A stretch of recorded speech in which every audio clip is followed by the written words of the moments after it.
And that in the place that I am today, whereas I used to stay sober out of fear, now I stay sober out of love.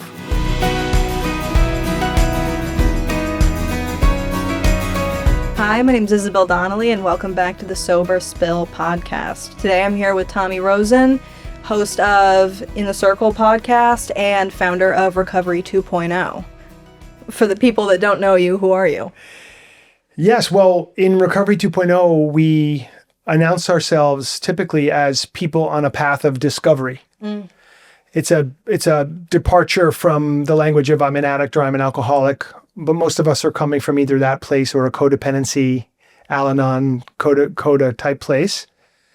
And we've found that that language is incredibly empowering and very accurate, that we're all human beings on a path of discovery, meaning we've committed to the idea that we're going to be in the present moment as much as we possibly can be. And so we're constantly discovering something new. We're constantly learning. We're constantly growing. We're experiencing the joys and the challenges of life and recovery. And so that's how I would identify myself, is I'm a human being on a path of discovery. And I've seen some of your work that you've talked about with Recovery 2.0. You talk about how disempowering and disenfranchising it can to be, I'm an addict, like I am sick.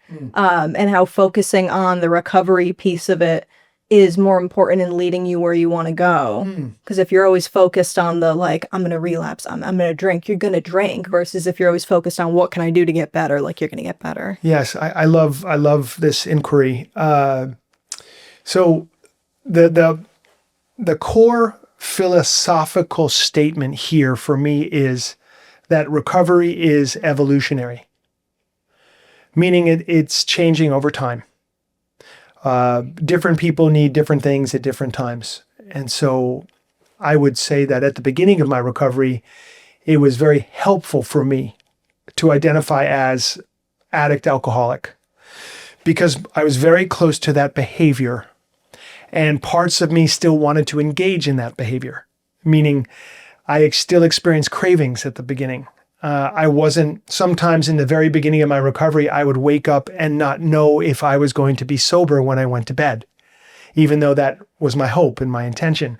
That's a hard thing for people who don't understand addiction to understand. Yeah, they're like, just do it. Right, what's the problem? Right, well, there is a problem. And for me, what I've identified as the problem is the human ego and the mind. The mind is the problem. The mind can also be a solution. But at the beginning, so it was helpful for me to have that language. My name's Tommy. I'm an addict alcoholic. And I really related to that, and it made sense. It was accurate. And as I learned and I was growing and I worked the 12 steps to the absolute best that I could, eventually my life changed. My mind changed. And years later, I would still be saying, my name's Tommy, I'm an addict alcoholic. And a strange feeling would come into my mind and body whenever I said that. And the feeling was, it was more like a question, like, is that true? Is that still true for you? And I actually was like, well, no, I actually don't identify that way anymore. And there's a problem with this, is that when we grow up in 12-step fellowship, we're told that you never want to forget where you're coming from. And you want to always use that language so you remember, like, oh, I'm somebody who deals with addiction, or I deal with alcoholism, or I deal with this problem. And yet here I was feeling, but that's not true for me anymore. I'm actually in a different place than where I was, which is good news. Like, that's good news. Okay.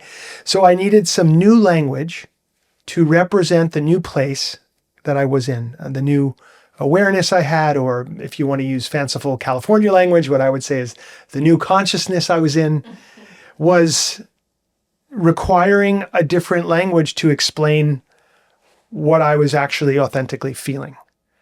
Does that help? Yeah, no, okay. That makes perfect sense. Yeah. I understand that with, like, when you're closest to the behavior, it's very like, I am an addict and I'm an alcoholic. Right. And I find that now that I'm further along, I've been sober much longer than I was using at this point. And so I know that I can't drink or drug normally. Certainly, if I return to use, you won't see me again.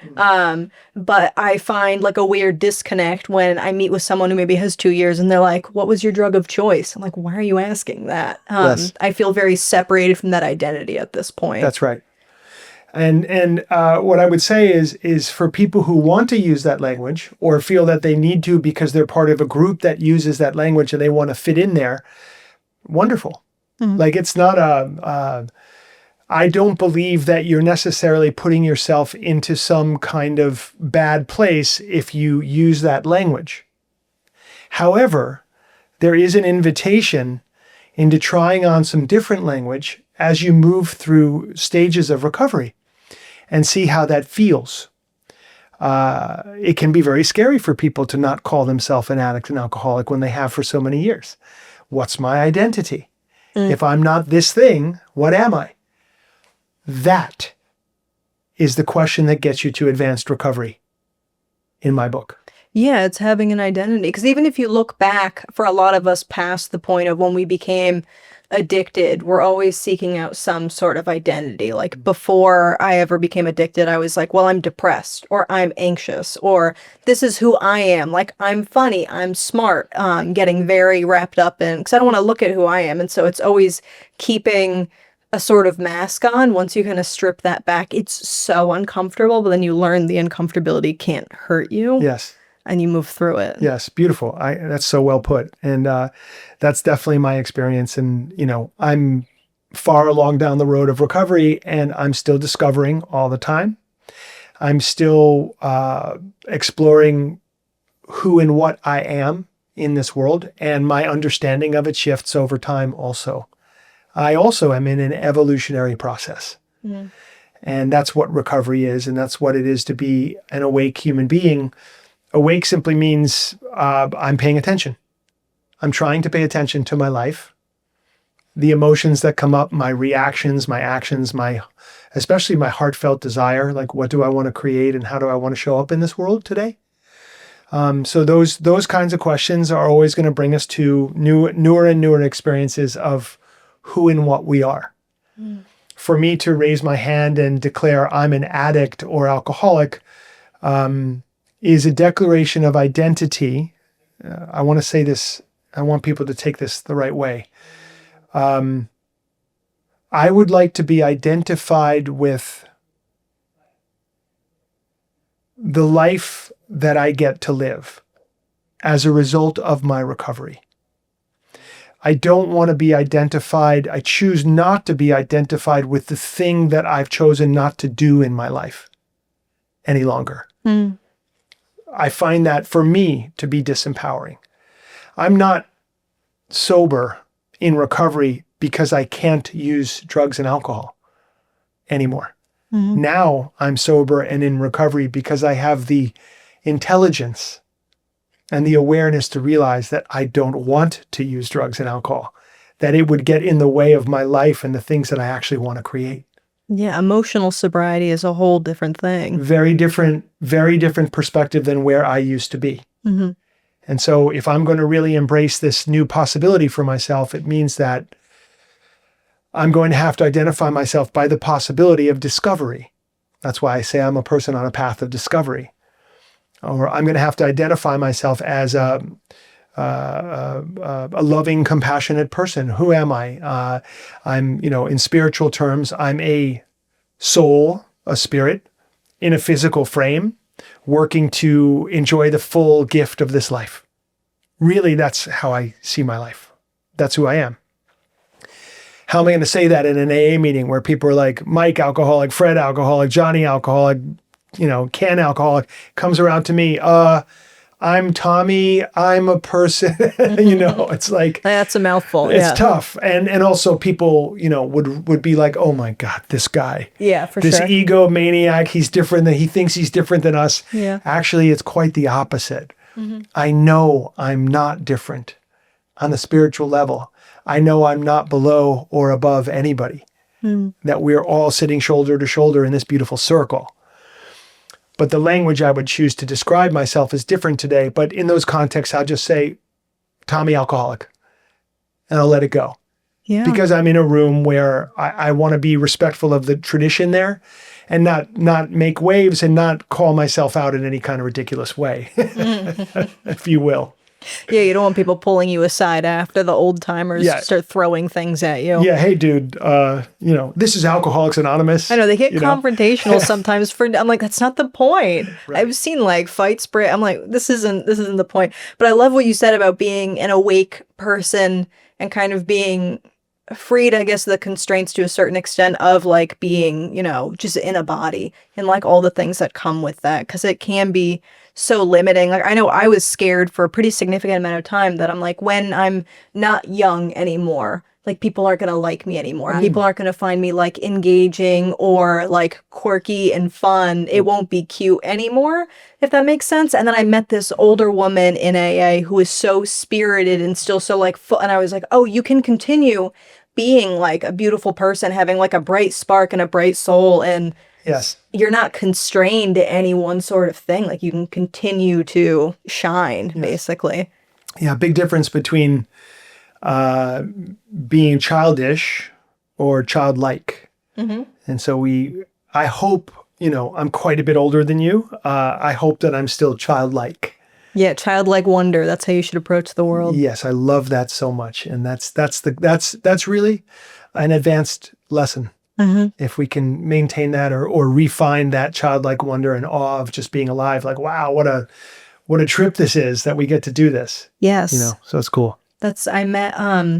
My sister-in-law gave birth 2 days ago, and I met the baby in the hospital yesterday, and watching this like her name is Lily. She's a beautiful little girl, but meeting this little girl and seeing how new she is and just like kind of looking at life through that newness and like everything's so big and it must be so scary being here now, but you're going to be okay and you're going to be taken care of. Like there was something so moving about that. This is your niece. Yes. How incredible. What a gift. I know. I was so excited. She's a tough ass woman. It was like 36 hours of labor. She's like, I feel fine. I was like, oh my God. Wow. I know. I was like, all right, good for you. Brave. But taking it back to before you got to this place where you're able to create this thing that helps so many people, like what was the point where you decided you needed to get sober? Okay. So originally, I got sober. I'll say it's my first bottom. I reached my first bottom. I'm have to report from the field that there were more than one, but the first bottom was a bottom that I believe unites everybody in recovery from addiction, and that's the bottom of desperation. Mm-hmm. And so we come to that bottom, and I came to that bottom in 1989. And that was a bottom I reached behind, on a substance level, heroin, cocaine, crack cocaine, alcohol, cannabis, psychedelics, lots of different things. But primarily at the end, the ugliness of heroin addiction and cocaine addiction and alcoholism brought me eventually to my knees. And I found myself cornered one day and no idea what to do next. I had that moment where you have to concede to yourself that you don't know how to live. You don't know what to do. There's sort of nobody left around you at this point. And it's so scary, that feeling. Terrifying. And yet it's there's the potential in that terror-struck moment for something extraordinary to take place. And in sometimes in 12-step fellowship, we speak about that's a moment of grace. So your armor cracks open and there's a moment of grace. You've reached a bottom. As you know, I define a bottom as the moment when you're willing to tell or able to tell the truth, finally. And that's what the truth is I'm lost. I don't have this. I could die behind this. I don't know what to do. I don't know how to find my way forward. And that is sort of a very, very sacred and incredibly powerful place to be. Although I would never want to return there again. And I wouldn't recommend it for anybody. Yeah. However, looking back at my life, that was the moment of grace where I changed the path of my life and I reached out for help. And I reached out to my family and they were very much there for me and they had always been there for me. And I don't take that for granted. I know that not everybody has that. But they sent me off to Hazelden in Minneapolis. Oh, Center City? I actually was young. I was 22, and so in those days, if you were not yet 26, they sent you off to Plymouth, Okay. which was another campus where they sent younger people. I've been to meetings there. I got Yeah. shipped off at one point to Minnesota. Yeah. Yeah. So I was shipped off, and I went and I got sober at Hazelden, and that was the first time I got sober. I stayed sober. I mean, there's a lot to this story. I'm trying to be quick about it. I really did get it in treatment. I changed a lot. I learned a lot. I recovered bits and pieces of me, and it was so important that I went. Back in those days, and I love saying this, we didn't use medication like we do now. I'm not anti-meds, but I don't like what I see taking place in treatment today with the overemphasis on medication-assisted treatment. I'm very, very adamantly against it. Not that it's not necessary in some extreme cases, but back in those days, they pointed you to the couch, they gave you a bucket, they pointed you to the toilet, they said, we're going to love you, and we're going to be around you, and you're going to be supported. And in the worst of the cases, they would give you a little bit of Klonopin, which is a benzo, Yeah. and they'd give it to you for 5 days. And that was it. And then you got clean and sober. And you had to work steps, go to meetings, go to group therapy, go to one-on-one therapy, and do the activities of the day for a minimum of 28 days. And that way of getting sober, I'm sorry to say, is no longer available. That's the way that's close to my heart too, is like a traditional, like a person that got their foundation in 12-step recovery. And it's definitely been a learning curve working in a myriad of different treatment centers and seeing like the different ways that they do it. Because definitely with like, especially alcohol and benzo, withdrawal, especially it's like if we don't want you to die, a lot of times now we have to give benzos, but there are a lot of different situations where overprescription just happens. Oh yeah. Yeah, I see a lot of challenges with it, but not to get stuck on that point. I got what I needed to get, which was I recognized that it was unwise, unskillful, and dangerous for me. I really got that. Like I understood this is dangerous for me to use substances. I recognize that I do seem to have a certain relationship with all of these drugs and alcohol that does seem to be a little bit more intense than other people, to say the least. And I want to have a better life. And I don't yet know how I'm going to do that, but I'd like to at least try. When I left treatment, they said, we recommend you go to Alcoholics Anonymous and work the 12 steps. I went to AA. I did not work the 12 steps. I floated a little bit. I kind of went to meetings, but not really. It didn't settle in as like, this is really important as part of a new lifestyle that you're going to be living now. Like I didn't get that. I wasn't open to it fully. And I stayed sober for about a year, a little over a year. And then I had a series of relapses that would last most of the next year. It's so funny. That was my exact move in Minnesota as well. Okay. Yeah. Yeah. I tell people in early recovery, like, you really do need certain elements of structure and a plan for your recovery. If you don't have a plan for your recovery, then your plan, whether you know it or not, is to leave recovery. And so we have to embrace a few elements of structure. And I highly, highly, highly recommend to everybody that you get to 90 meetings in 90 days to create a new habit, that you start to get to know people in recovery and build that community. It's going to be one of the greatest resources of your life. And that when you find somebody that inspires you, who's been through the steps, to ask them to sponsor you, and then work through the steps just to the best of your ability as a foundational approach to recovery from any addiction. That's first and foremost, and it really, really works contrary to what people will tell you. If you really put yourself into it and you really work a program well, it's very few and far between the people that haven't experienced a profound change in their life. So it begins there. I spent that year relapsing because I didn't have much of a program. I still didn't know myself, of course. And I got to a place in my life where I was just like, I don't even know why I'm going to these meetings. I'm so sort of uncomfortable with myself. I'm just not comfortable. And so that's how that relapse came, that first relapse. And after a year of that, I reached my second bottom.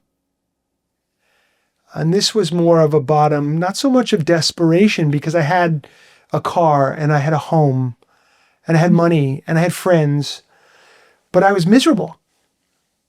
I was so unhappy. I was also sort of disgusted with myself. Let's call this bottom the bottom of self-disgust. Yes. I've had enough. Like, I've had enough now, not because I'm going to die necessarily, but because I'm going to live. And I don't want to live like this. And I would like to find something of power and meaning in my life. And I got sober again. It's a long story.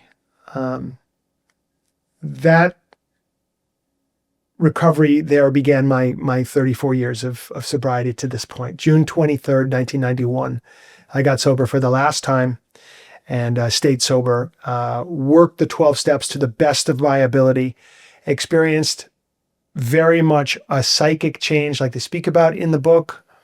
And my world began to grow from there. But that's the story of 1.0. That's the 1.0 recovery. Yeah. And then there's a 2.0 recovery, which if you want, we can get into that. 100%. And I like the second bottom of self-disgust. That was also very much like when I got sober, it wasn't my time of heaviest use. It was my time where I couldn't look in the mirror anymore. And I didn't want to keep living the way I was living. And so you've talked about with Recovery 2.0, there are also people with all sorts of soul sickness that enter the program and find benefit from it. Have you, and this is such a common thing too with people that are like in recovery, where we put down the drugs and alcohol, we work the 12 steps, we recover, and then sometimes another little thing creeps in. Like, did you have any other issues that had to be treated, and did they bring you to a place of desperation in their own right? Yeah. So when you get sober, typically, you physically will feel better. You will do things like sleep. Yeah. And eat. Yeah, what a novel idea, yeah. You know, and you're more aware than you used to be just by virtue of the fact that you're not intoxicating yourself regularly. If you're in a program, like a 12-step program, and maybe you have therapy in your life and you're sort of looking at your life and trying to figure things out, which is really beautiful, you start to make progress. And what I've noticed, certainly in my own experience, and I've noticed it in most everybody else's, is that if you stay sober long enough, you're going to enter a new portal eventually. We're going to call this the portal of codependency. Yes, everybody makes a stop there. Yeah, I think so.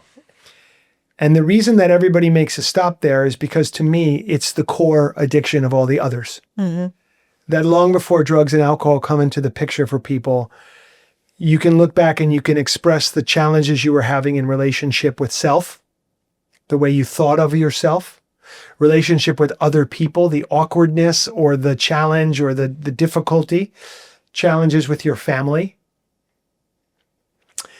difficulty in all relationships, whether that's business, family, romantic, personal, spiritual, also. Confused about God, confused about spirit, confused about higher power. Where am I in this world? What am I doing? And these challenges. So when you use drugs and alcohol for a long period of time, or at least you use drugs and alcohol in an addictive way, and you reach a bottom, and you get sober, meaning abstinent, meaning you put drugs and alcohol away for a while, the core issues that were always there are still there. Oh, yes. So they come up to greet you in your recovery. Isn't that important for people to know? And that's something that we've talked about on this podcast a lot, 'cause especially in my case, I got sober, and then about 2 years in, I became very anorexic, and that was something that I've struggled with off and on in recovery, and that was its own moment of desperation and its own, like, bringing me to my knees once again. And it's so important for people to know that it's like all of these other things, like if you're not right with yourself, it's going to come up in a different way. Yes, it's so important. And I also want to emphasize that this is not just people in recovery. Oh, 100%. That this is everybody. Yeah. And we may be different in some ways when it comes to using drugs and alcohol or the way it affects us. But the truth is that we're human beings, and we're sort of subject to the same rules as everybody else, or everybody else is subject to the same rules we are. Mm-hmm. So as we move along in our life, if you're trying to be an aware, awake, conscious person, Mm-hmm. naturally you're going to recognize and notice, I seem to have some challenges when it comes to relationship, or whatever, even in my relationship with food, or my relationship to my body, or maybe you're struggling with depression or stress or overwhelm or anxiety, like everybody is. And you say to yourself, wow, this is so much a part of my life, this feeling of stress, that I can't even remember what it felt to be without it. I wonder if I have a problem. And so that's where I hope that everyone in the world comes to Recovery 2.0, in the minute of that inquiry. Because what we're going to do is we're going to help you to investigate the root of that challenge. Perhaps even more importantly, we're going to give you a protocol for immediately shifting your emotional state and feeling better without pharmacological intervention, without drugs. Hi, I'm Ricky, recovery support clinician here at Mountainside. If you're a parent, spouse, sibling, or anyone whose life has been touched by a loved one's substance use, Mountainside's Foundation program can help. This virtual workshop provides personalized, therapist-led support, offering real tools to navigate your family's healing journey. And how did you get to a point where you were ready to create something new, or you felt called to do so? Recovery 2.0 comes out of my own suffering in recovery. Notice the language. Not suffering in addiction, suffering in recovery. And I suffered so badly around my 8th, 9th, 10th, 11th, and 12th years sober, when I was going through the codependency portal, when I was having to look at my relationships, when I was realizing I'm eating addictively and I'm out of control with food, when I was smoking cigarettes, when I was just completely out of alignment with my heart and my spirit, and I knew it. And I reached my third bottom. That was the third, let's hope, final bottom. Yeah, I would knock on wood, but I don't want to mess up the sound equipment. Yeah. Yeah, gently. So the third bottom, let's call it the bottom of spiritual awakening. Okay, and that's where you hopefully get on track. It's where I got on track. And the way that came out was I'm clean and sober for many years now. I have worked a program. I help lots of people in recovery. I'm really doing the things that I've been told to do. But there must be something I've missed because I'm unhappy. I'm not unhappy one day. I'm unhappy in a protracted sense. Something's wrong in my life. What am I missing? It's a great question to ask. I'm not blaming anybody. I'm not even complaining about it. I'm actually taking responsibility and saying, gosh, there's something missing. I wonder what it is. What have I missed? Who can help me find it? And you go out, and maybe there's a teacher or a therapist or a spiritual teacher or a yoga teacher or a meditation teacher or just a person in your family or a friend who is able to deliver the right information at the right time. You hear it and it changes your life forever. And that happened for me. And that happened I was in physical pain, emotional pain in my life. And I was really, really stuck in my body. My back had like so much pain in it, my lower back. It's so crazy how emotional pain is able to really manifest in your body Oh my in God. numerous ways. It is crazy. And this speaks to that connection between mind, body, and spirit, that you can't really do mind without body or spirit. You can't do spirit without body and mind. You can't do body without mind and spirit. Everything we do in this life, it's intricately connected to the other parts of us. We are one, and all of those parts are affected by anything that we're doing, which is why when we treat addiction, it has to be mind, body, and spirit, because addiction is dismantling you at the level of mind, body, and spirit. So recovery has to put you back together, mind, body, and spirit. Here I am, 12 years sober, suffering at yet another bottom, my goodness. And I found the thing that I had been looking for through my own suffering. I met a teacher, very extraordinary set of circumstances, how I found myself at this man's door. When I met him, he was a yoga teacher and a spiritual counselor. And I met him, and he turned me on to yoga in a way that I hadn't understood previously. I had been practicing yoga many years, but very surface, very physical, very sort of hit and run. This man inspired me into a different level of understanding, and it involved yoga, the life path, not yoga, the physical practice. It was yoga in speech. It was yoga in diet. It was yoga in breath and breath work. He told me things like, meditation is a responsibility. You'll have to work to clear the inner world so that your outer world can be cleared. That old message of as within, so without. Or the old Christian message of, behold, the kingdom of heaven is within you, which is a beautiful teaching which cuts across all spirituality. So he started to teach me practices, breath and movement, along with certain philosophies, principles, and ideas, which coupled beautifully with the 12 steps. And he painted a vision for me of a life beyond addiction, that you could actually heal, that you could actually be free, that this pain in your body can be healed, that your mind could calm, that you could learn the secrets of the breath to change your emotional state at will. And I was deeply, deeply interested because I was in so much pain in what this man had to say. And I decided that I would dedicate my life to learning what he had to teach. And I did that. 90 days after I started seeing him, my back pain went away. And it has never returned. I'll emphasize that by telling you that I had been to a prominent hospital in Los Angeles, and they had told me that the only way out of this was surgery and drugs. That I would be in surgery, and they told me I'd be on drugs for the rest of my life for pain. Your back is so messed up, they told me, that you're going to be on drugs for the rest of your life. So 90 days after doing these practices and learning the things that I now teach everybody, my back pain went away. That was 22 years ago. Western medicine is so fascinating to me. I mean, Eastern medicine. Eastern. Yes.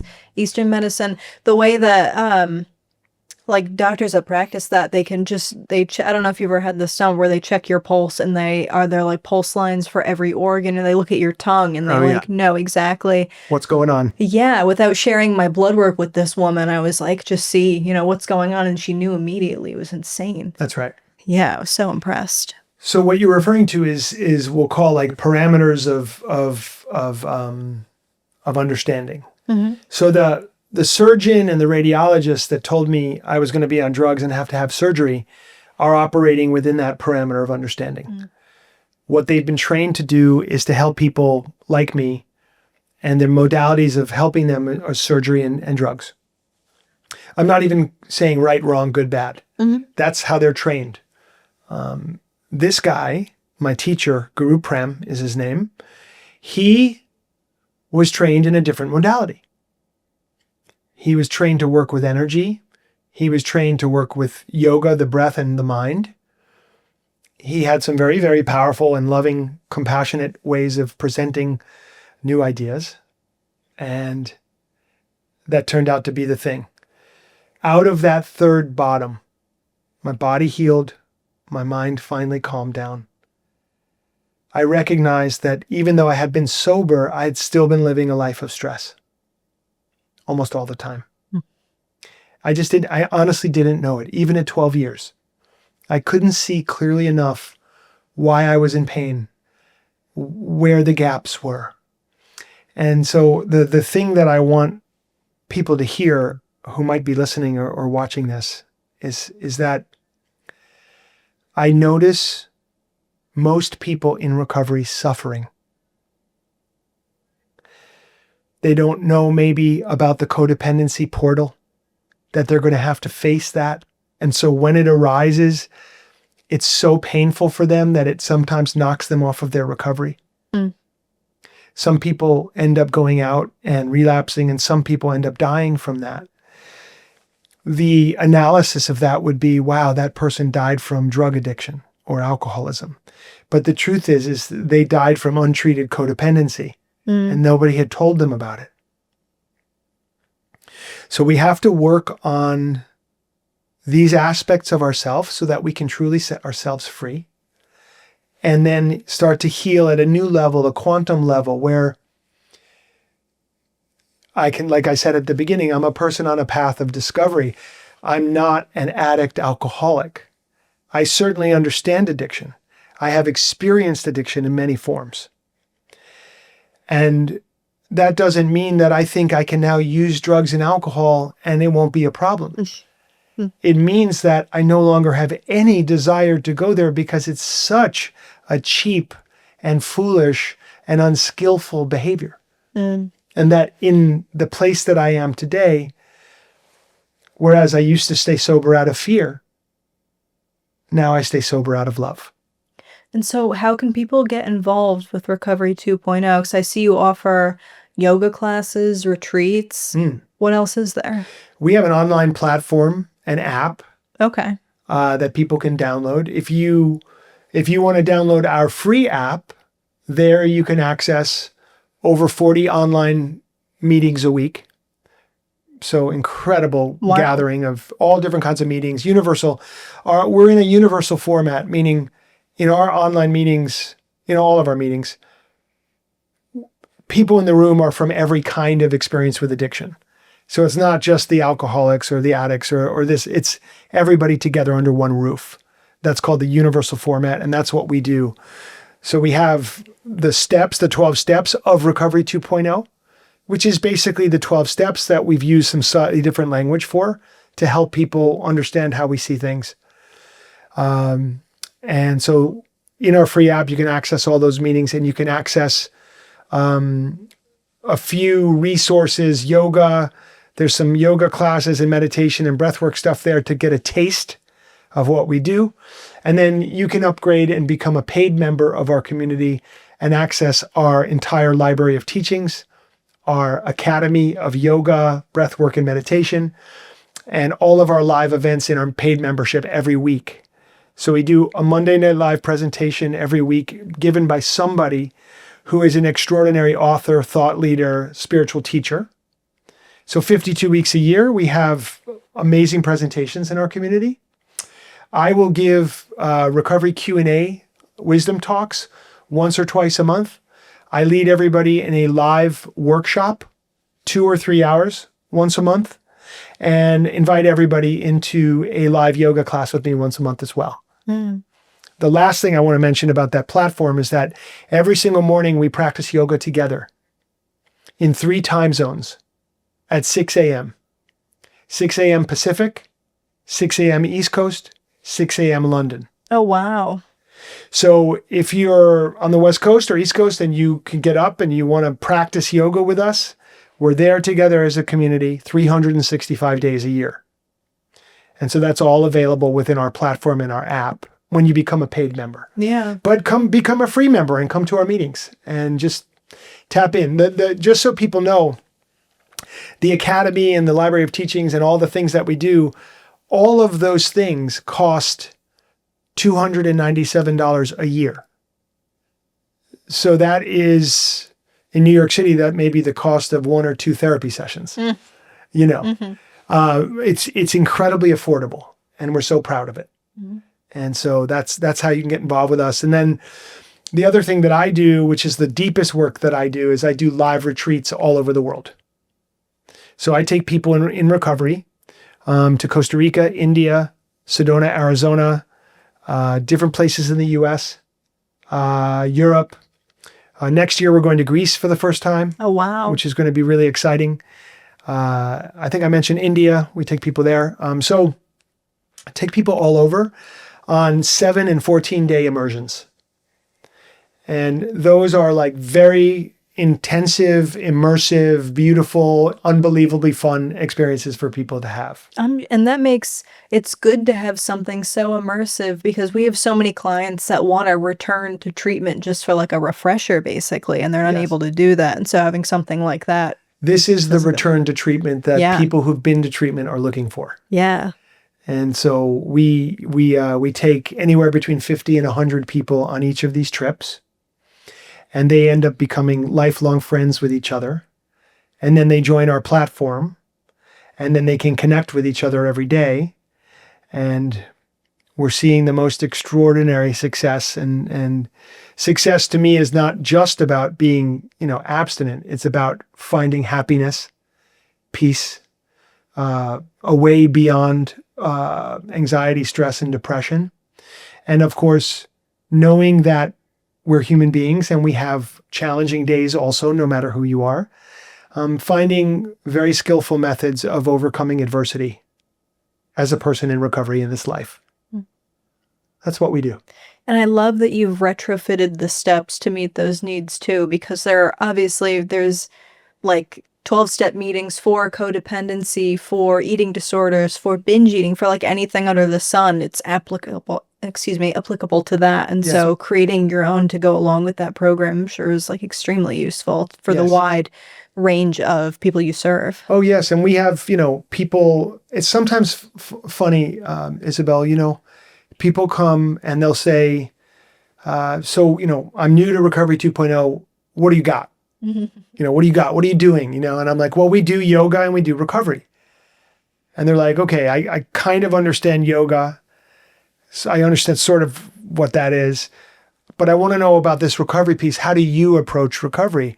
And I tell them, well, we love the 12 steps. We love connection. We love all of the spiritual principles. We love the philosophy of modern day recovery. We love it. And they're like, oh God, I thought you were going to provide something different. And I'm like, we are different. We're not like better or less than. We're like providing the toolbox of yoga, breathwork, and meditation intricately woven into our understanding of modern day recovery. And they're like, yeah, but I don't want to do the steps. I don't want to do. And I'm like, oh, well, what's it about the steps that, bothers you so much? And I'm like, is it the rigorous honesty? Yeah, such a loaded question. What is it about the steps that bothers you? How much time do you have for some people? Well, yes, but inevitably what it is that they had a bad experience with somebody. Yeah. Not with the steps. The steps are just this beautiful way to get clear and to be in a position to help somebody else. It's really so lovely. Anyway, so, yoga and recovery happens at Recovery 2.0. Freedom from all addiction happens at Recovery 2.0. Personal and spiritual development happen at Recovery 2.0.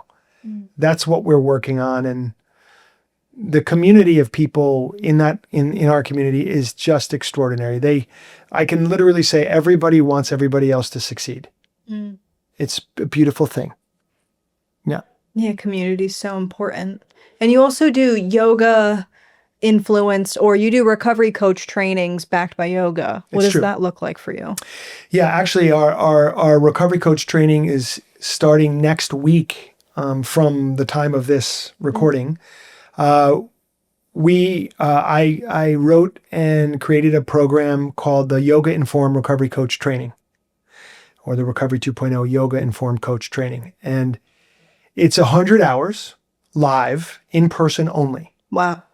It is only for people who are in recovery, who are serious students of yoga. So very few people are currently situated to take this program. It is not for the masses. It is not trying to jam hundreds of people into this coach training.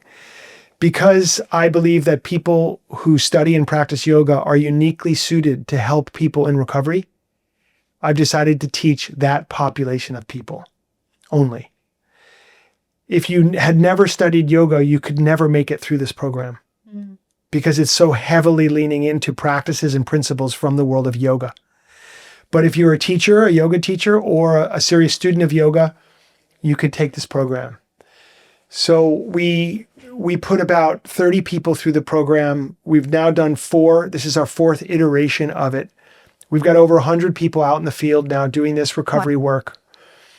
And it's just one of the most thrilling things I do in my life. So we get in the room together and I train them in the Recovery 2.0 method. We look at how to really help people with practices and philosophies coming from the world of yoga and recovery. We talk a lot about the 12 steps and our perspective on those steps. And we look deeply into what makes a recovery coach the best resource possible, the most inspiring teacher possible for someone in recovery. And we'll be together in the room for 100 hours. It's 10 hours a day for 10 days. It's a super intensive thing. It's also not inexpensive. It's a real commitment for people to get into that room. And I mean, I bring my fullest energies and everything I've learned from the last 35 years of my life to this training. And then we're all together as a community sort of forever after that. So we provide a lot of resources for coaches, and the coaches are in connection with each other and doing amazing things in the world. It's cool. Yeah, I'm going to have to tell my mom to check out a lot of the stuff that you do. She's always like doing crow pose and being like, Isabel, you need to do yoga. It'll make you less stressed. And as I'm like clenching my jaw and shaking in my chair, I'm like, I don't know what you're talking about. I'm fine. Well, as you've heard, you know that I know what you're talking about. Yeah. I get it. Amazing. Well, where can people find you? Just go to r20.com. Okay. Everything's from there. R for recovery, 20.com. And you'll find our destination retreats. You'll find our online platform. You can, start a profile on our platform and then decide if you want to become a full member of our membership, or just look at things a la carte and just get involved. I also have a book called Recovery 2.0, which has been very helpful for people. So you can just buy that book and see, you can get it on Amazon, or you can listen to it on Audible or wherever you listen to audiobooks. And that's how you'll find us. Mostly, I encourage you, just jump in the deep end and come with us on a retreat. Really, like just get in the room with us. And do an immersion, and I can guarantee you it will be positively life-changing. I'm sure. Yeah. Well, thank you for being here. It's been really wonderful getting to meet you in person after Thank you. Emailing back and forth in different time zones for a couple of weeks. Well, thank you so much, and thank you for having me, and I'm so grateful for the work that you're doing also. I appreciate that. Well, we'll link all of Tommy's socials below, different places to find him, and definitely check out Recovery 2.0. I know this is something that I'll definitely be sharing with our alumni as something that to supplement, or either to, I don't know, if they haven't found their match, this might be it. Cool. So, all right. Well, thank you for your time. Thanks, Isabel.